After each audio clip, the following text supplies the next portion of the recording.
Hampton Roads, the 757, Tidewater, whatever you want to call it this day.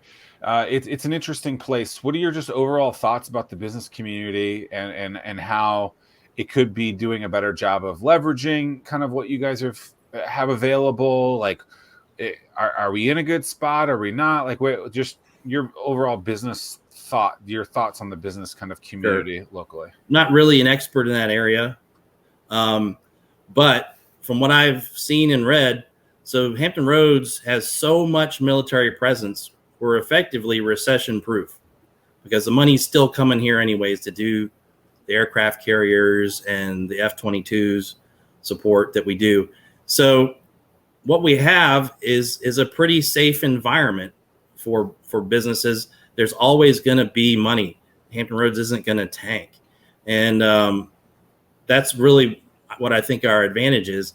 Now, on the other hand, because of those things, we don't have a lot of entrepreneurial resources compared to places like Raleigh that I've looked into pretty in depth, because we can rely on that big government money coming in. Is there something specifically like a Raleigh that you've seen that they have that it seems like we don't have?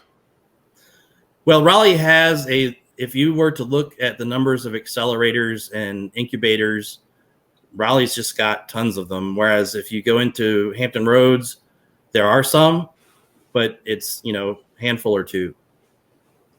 I compiled a list of all the Raleigh ones from my economic ecosystem, which I reported out to T2X on Raleigh. And I said, look, these slides are terrible. You can't read anything on them, but I want you to see how many resources there are for people in Raleigh. And I just threw like 3 slides of nothing but names of companies. And a lot of times they have a focus. One that stands out in my mind is Pinkubator, which is an incubator for female entrepreneurs. I'm giving them credit for having a cool name.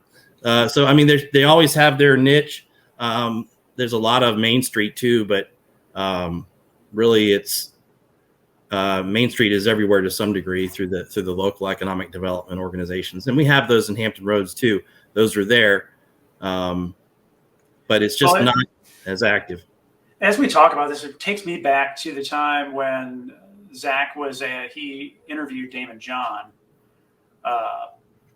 for his television show back in the day. And one of the things that he had talked about, and Zack, you jump in whenever, it was the fact that, we should be taking advantage of the technology and the things that we have right around us, as opposed to trying to create something brand new and make our own mark on something. And people say, hey, diversify the 3 thing, the military, tours, and ports. And I look, for a little bit, I've actually been in that bandwagon because I was just playing copycat early in my career. And I was like, whoa. Even before Damon said this, I was like, whoa. These are the things that we're good at. Why aren't we actually trying to jump on and be that thing for the entire world instead of just saying it and be like, oh, let's create this new thing?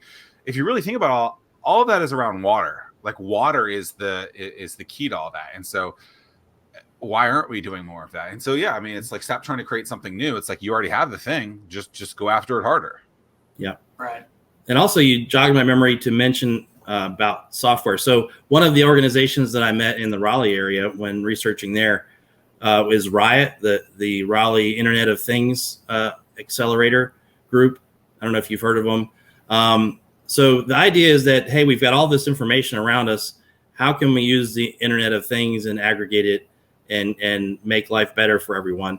And if you look at a lot of the unicorns and the VC investments, everybody right now loves a good software investment that's taking information or from multiple places and bringing it together into a useful app. And those are the kinds of things they can scale real easy because you don't have to buy the materials and build it and shrink wrap it and put it on a shelf. And to that end, NASA has even more software packages than we have patents. So as you know, software, you can't patent code. You can patent an algorithm, and we do have some software with patented algorithms that you would need a software release and a patent license for. But we have a software catalog on the tech transfer website as well, technology.nasa.gov. You can click on the software catalog, and those don't require a license typically, unless it's one of the few that are also patented. And there are a huge amount of them. Now, a lot of them are very esoteric, buckling in cylinders or crack propagation or some very scientific, seems like so small you don't know, so specific you don't know who would need it. But those are there as well. They don't require the license agreement and the extensive paperwork and negotiations that can sometimes go into those. If you meet the qualifications for the individual software package, you can get it by simply requesting it. Now, some of them are government purpose only in there. So unless you're a government agency, you're not going to get it. A lot of them are US only because they, ITAR or things like that could be. I think there's no ITAR software on there, but export control is always a consideration. So some of them US only, some of them are government only, but most of them, and a large portion of them, are available for anyone to request.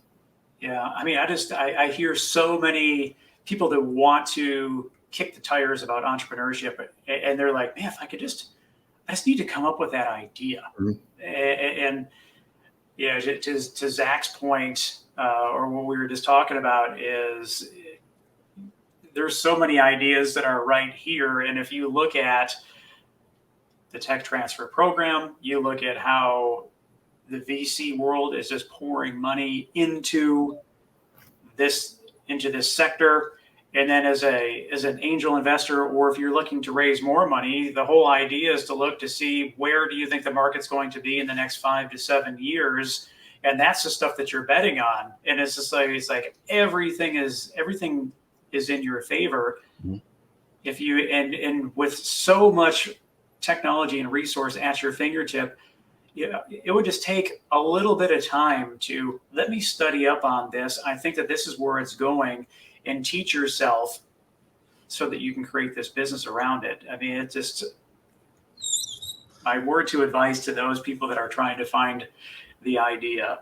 There's so many solutions that are right there. Sure.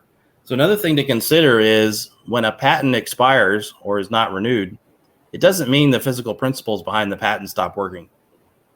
It's still a viable invention. It's just not, protected with any kind of exclusivity. We did have, until a few weeks ago, we had a list of expired patents that NASA no longer maintains, or that simply just were out there too long. And that's all patents are that way. So if you're looking for inventions to commercialize, there's plenty of inventions out there that are unprotected. They're public domain that you can make money off of. Think about a wheelbarrow. Wheelbarrow was once patented. It's not. You can start up a wheelbarrow factory and make wheelbarrows all day. You can make fancy ones. So that opportunity is always there for people looking for ideas. You can go through the things that people have already made publicly available, because when you get a patent, you have to tell everybody what it is in order to protect it. You have to define your intellectual property through the claims in the patent. Those claims are still there. A lot of times they're superseded by new inventions. A lot of times they're not. They're just as good and just as useful as they ever were. I've been directly involved within our entrepreneurial community for years. And the most common question I get is, Tim, I want to get involved, but I don't know what events I should attend. Well, StartWheel eliminates that pain point because we consolidate all the events you should attend into a single calendar. Now you'll be in the know and see where to spend your time. Gone is the need to search multiple websites and calendars. Just head to startwheel.org and see for yourself. That's startwheel.org.